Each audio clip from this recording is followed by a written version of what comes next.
Now, my boy Jay Tuck, fresh from Vegas, fresh from the Backstreet Boys concert, man. How Yeah. was it, dude? How was Vegas for you? Oh man, Vegas is always a good time out there, man. I love the city. The Backstreet Boys concert, I mean, it was jam packed, man. There's people from Yeah, I could imagine. floor to the ceiling, man. And I Yeah. didn't get the memo.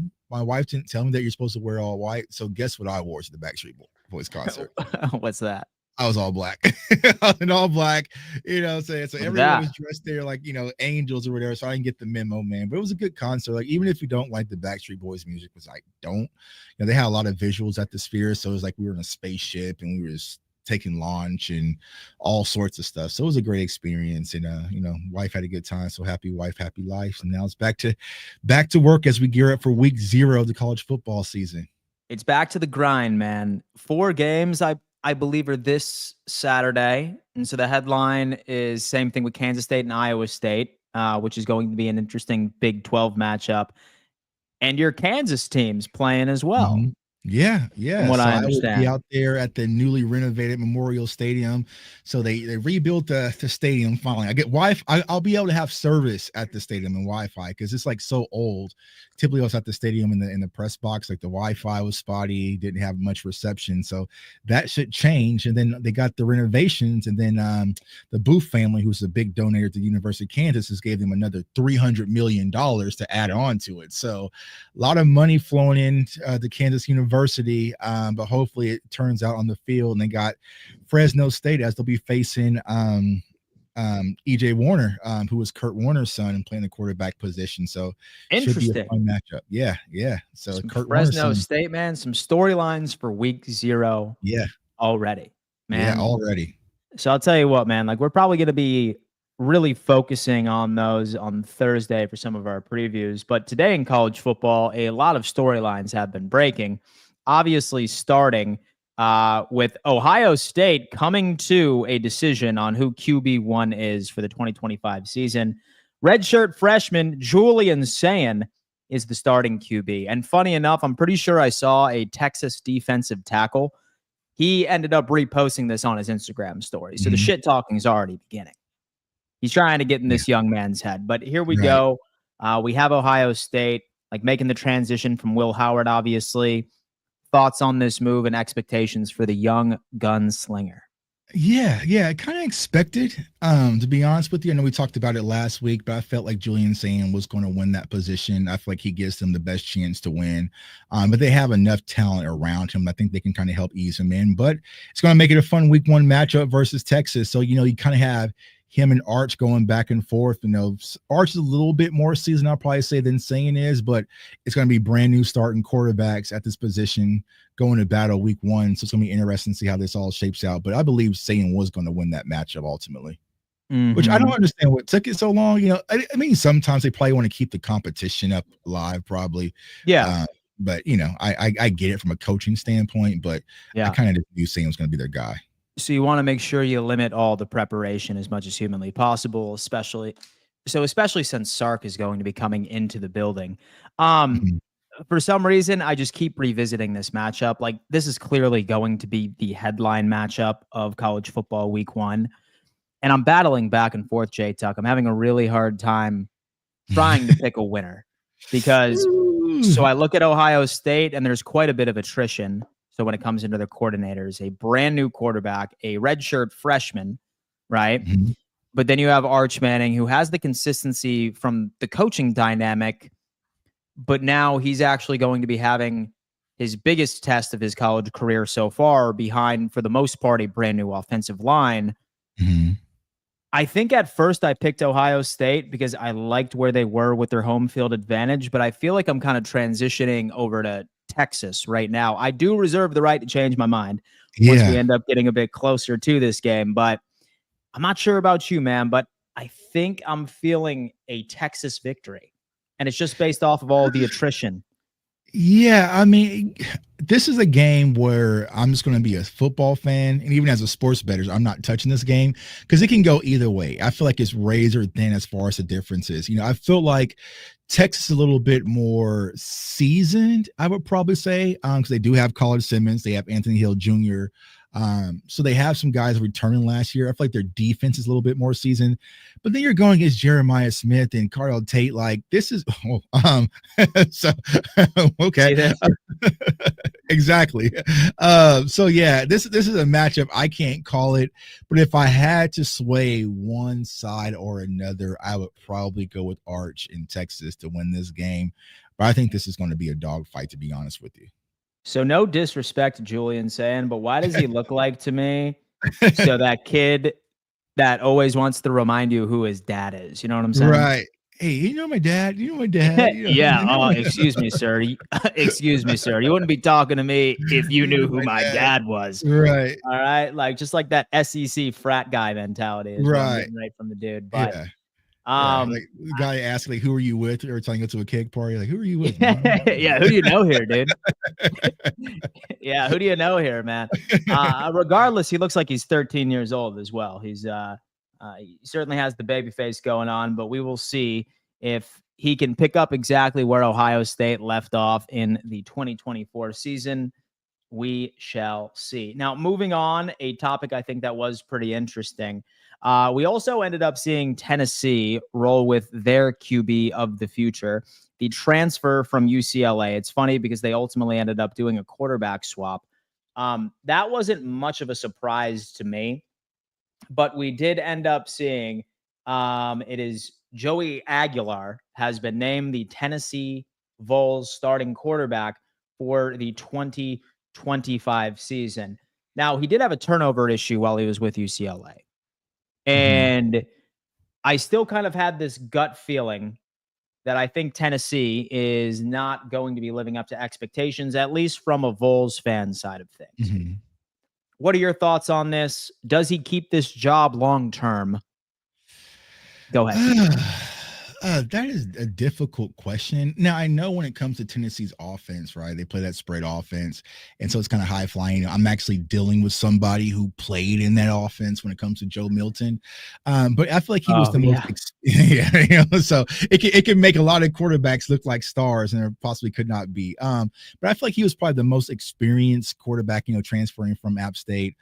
He's playing like I think 41 games thus far in his career. So I think they're kind of going with the more experienced quarterback, 56 touchdowns or whatnot. So I think that's what ultimately led to him winning the job. But he could be on thin ice, right? Because SEC football, whenever you're, like I said last week, whenever you're one of these thin margin quarterback battles, you're 1 or 2 bad games away before the coach ultimately pulling the plug. Sometimes it might even be a half, right? But I feel like he was the most experienced quarterback that they had at Tennessee, since they had their situation, losing their quarterback to UCLA. So, but I don't expect much from him. And I think that's the thing, right? We've been going through, the SEC, the Big Ten, a lot of these schools. There's a lot of question marks for a lot of these, I don't want to say powerhouse schools, but a lot of these top schools when it comes to their quarterback position, which could definitely change things. Because if you don't have a solid quarterback at the college level, it could definitely have a massive impact, especially playing the SEC. And so I look at their schedule, and funny enough, we have another topic on this list for later. We saw that the Notre Dame transfer has been named the starting quarterback for the Syracuse. So going into it, but just looking at Tennessee's schedule, so I probably see a likely loss against Georgia, probably see a likely loss against Alabama. I don't like that Oklahoma matchup. I definitely don't like that Florida matchup either. And believe it or not, as critical as I was with Nico, I really thought that number one, he probably shouldn't have caused the fuss for more NIL money, although that he ended up getting less money than what he would have in Tennessee when he went to UCLA. I still think that this is a downgrade for the Tennessee Volunteers. And I'm not sure about you, but right now what I'm looking at, like, I'm potentially seeing 4 losses for these guys. And don't even sleep on Vanderbilt. Right. As well. So perhaps even 5. I think it's going to be a rough season for the Vols this year.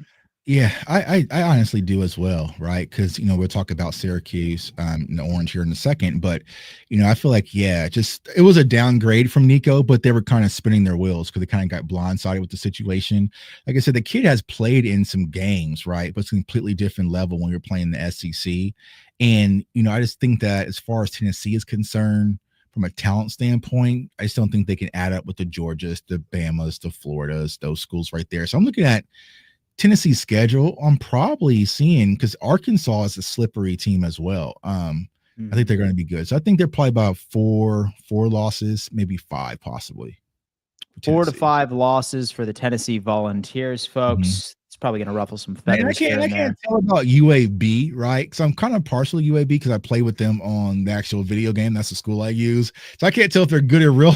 So the rebuild is what you're saying. So you rebuild with UAB all the time. I'm not sure if it's my coaching or they're actually pretty good, So, but we'll see how UAB shakes out. So it's kind of cool because I kind of know the roster of UAB because of the video game. So I heard an interesting topic, and so this is on a podcast I was listening to earlier, and a host ended up bringing something up that was pretty interesting to me. It was Josh Pate, and he was raising the question, based off of geographical location, why do you think the ACC is so terrible at recruiting as far as building consistent recruiting football teams? He brought this up, and I do find it interesting. Like, you have teams all over the Southeast, and right in your backyard, like, that's where a lot of the elite talent comes from. Like, you have Miami, and that one high school that just pumps out all of that NFL talent and college football talent, right?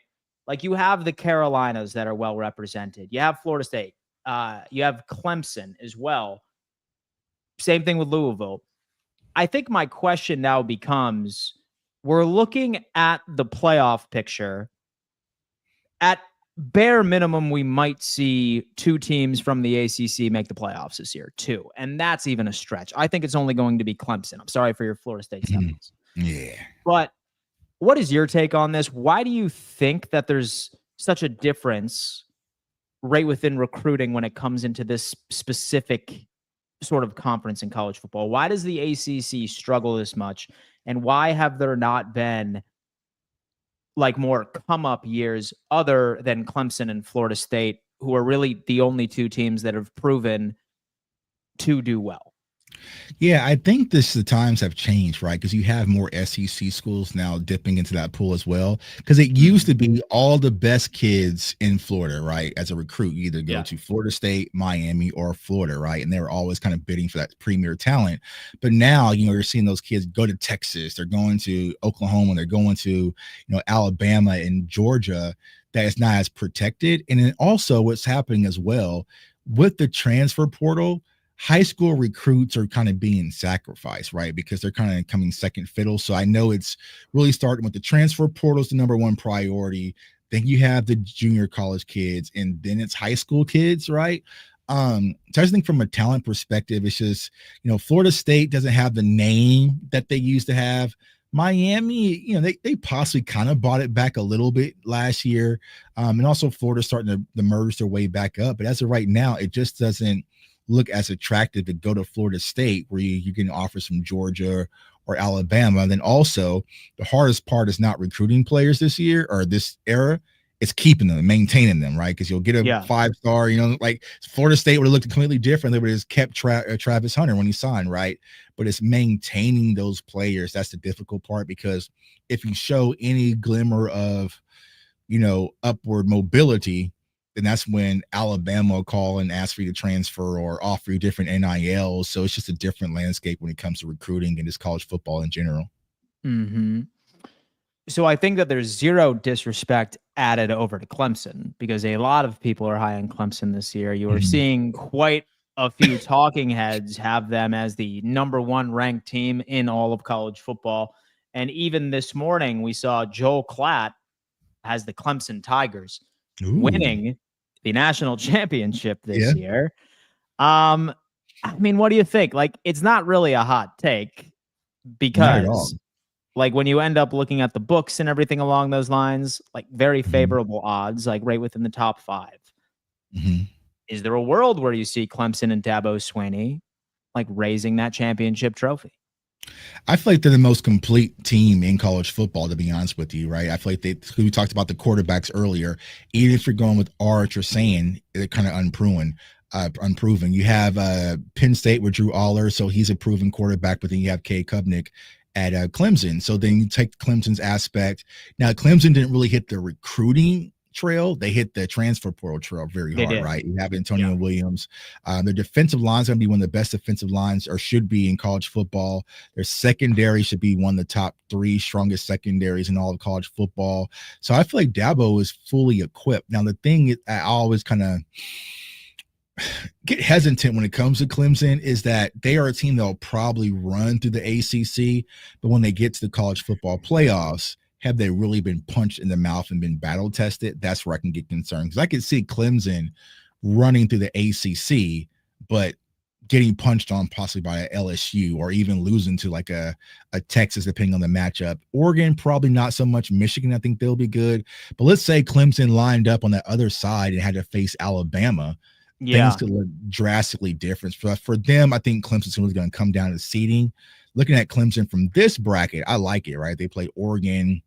I'll probably lean Texas will probably get a good matchup, right? So yeah, it's going to come down to seeding for Clemson, to be honest with you. So I'm looking at this college playoff, and so again, we see Kansas State, which is super interesting, at the 8th seed. Sounds like people are really high on this team with the Big 12. We will see. And it also sounds like people really aren't putting a lot of credit that Arizona State has returned quite a few, not only of their coaches, but players from last season as well. So I better be blown away by Kansas State on Saturday, Jay Tuck. I better be blown away from this team. Yeah, I think when it comes to Kansas State, like, I think this game versus Iowa State, especially when they're overseas, it could go either way, right? But Kansas State, I mean, Iowa State has won the last 4 or 5 versus K-State, and they won last year. Now Avery Johnson has played well, but I know they had some turnovers. But overall, like I said, the thing about Kansas State, they're always going to be a scrappy team. They're always going to be scrappy. They're going to play hard. They're going to play disciplined football, and they're going to hit you on the ground as well. But I think Iowa State, haven't looked at the full odds for this one. Who's favorite? Probably be maybe K-State, maybe. I would probably say Kansas State should be. Yeah, but I would not be shocked if Iowa State wins this game. I mean, they got Carson Hansen, for all my sports bettors out there.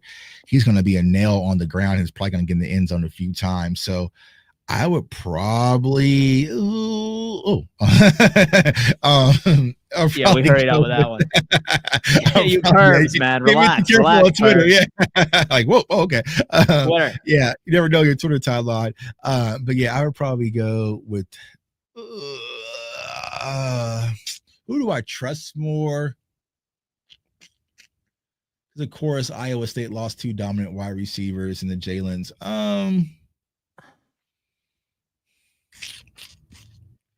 Probably go with Kansas State on this one, to be honest with you. But they're going to have to stop the run. They're going to have to stop Iowa State in that run game. What time is it? What time is the game? Does it show what time the game is? I want to say it's at 12. 12. Okay. Central. And it's, by the way, we have Kansas State as -3.5 favorites. Okay, so they're favorites. Okay. So the over under is set at 49.5 as well. It's tough. Yeah, it's gonna be razor thin. I could think, but Iowa State could win this game. Like I said, they've won. They could.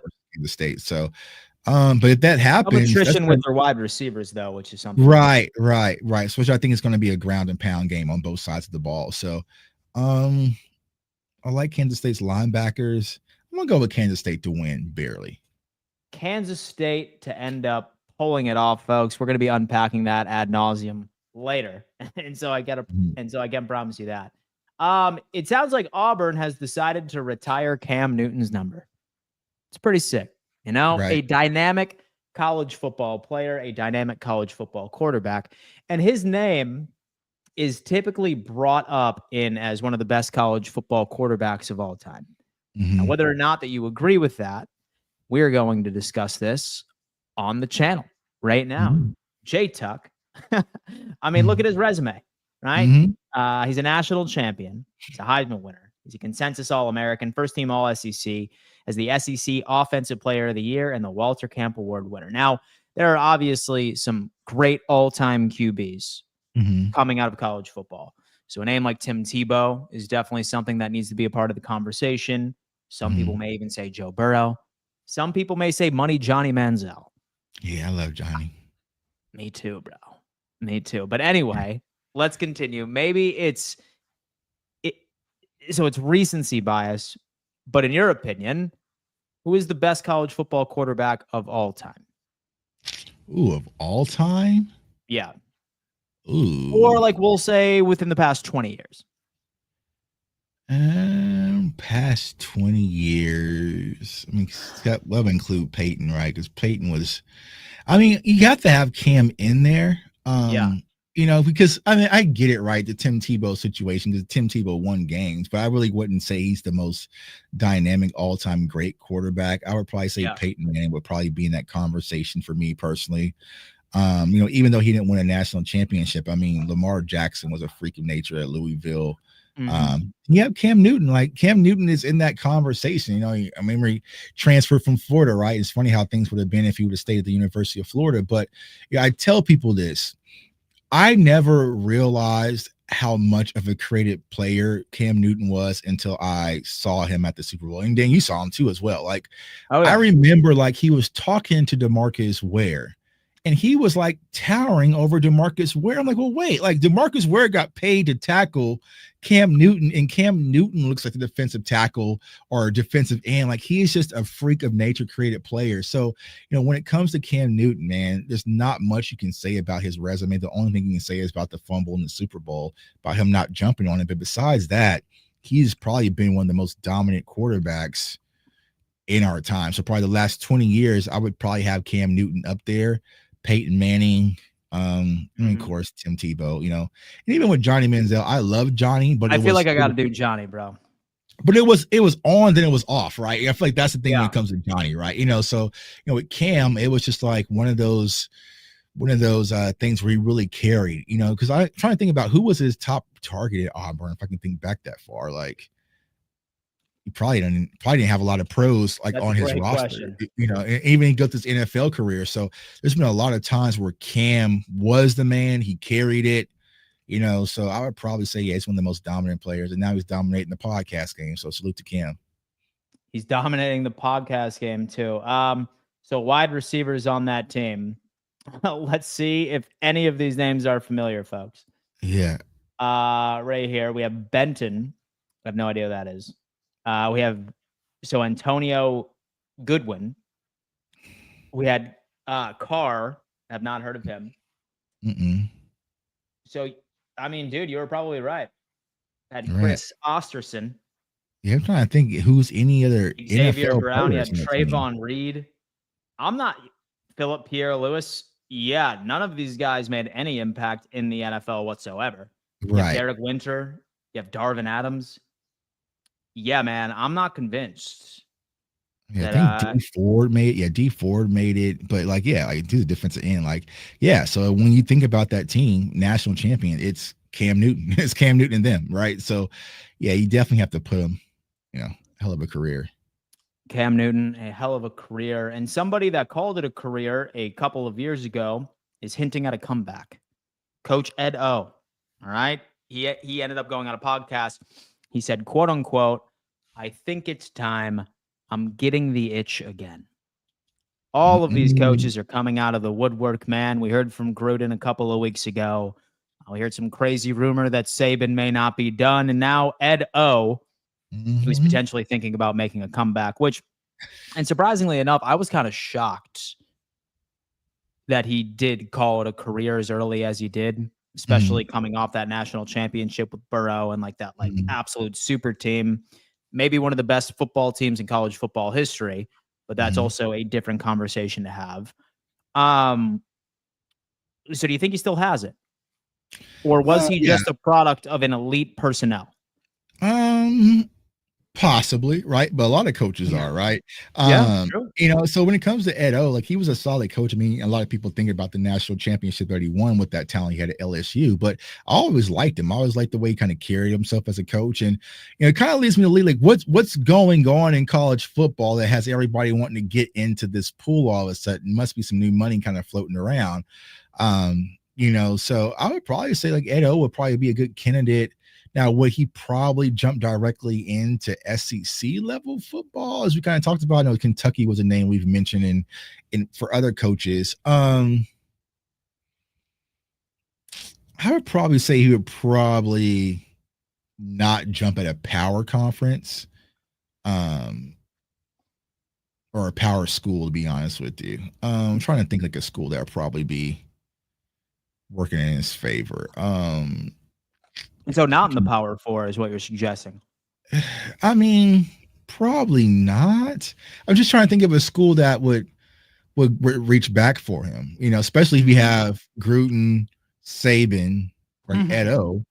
I would probably think Ed O would possibly be the third candidate on that. So he'd probably be in Power 4. Power 4. I'm trying to. It probably wouldn't be one of the top schools though. It'd probably be like lower tier, like maybe like a Vanderbilt or something like that. But yeah. Yeah.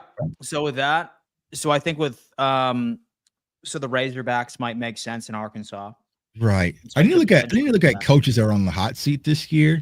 Yeah. That would probably make a whole lot more sense, So Wisconsin makes a lot of sense to me as well. Mm-hmm. So right in the Big Ten, say for example that he wants to make a transition up north. Right. Like that could be it. But again, we have yet another guy that is on the potential comeback in all of college football for this. Right. Tell you what, man, we had Syracuse, who ultimately ended up welcoming in their new quarterback as well. Yet another QB1 was announced. Notre Dame's transfer, Steve Angeli. So I went on ahead and I took a look at his tenure over at Notre Dame. Not a lot of time, right? In 2023, 504 yards. I could only imagine that this was likely during a bowl game toward the back half of the season. Not a lot of playing time. 7 touchdowns, 1 interception in 2023, 3 touchdowns and 0 interceptions going into 2024. What do you know about this guy? Not much. I know he transferred from LSU, I believe. Was it this year?